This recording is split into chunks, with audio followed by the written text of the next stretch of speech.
A day in my life as a graduating student.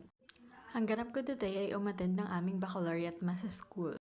May baccalaureate mass ako na pupuntahan sa araw na ito at pagkatapos kong maligo ay nag-ayos muna ako ng aking hair at of course naglagay muna ako ng konting makeup para naman hindi tayo haggard dun sa school, diba?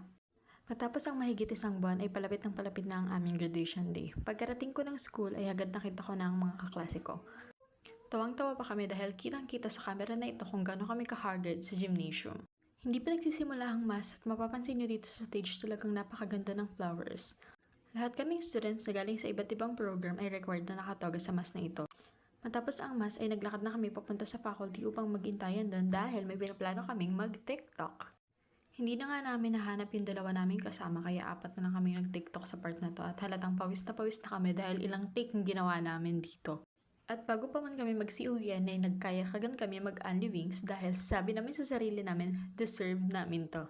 Bago umuwi ay syempre hindi mawawala ang chismisan. Ayun lang naman, sobrang busog na kasi kami rito. Inabot na kami ng dilim at ng ambon kaya hindi na namin napuntahan yung Japan Surplus kasi sarado na.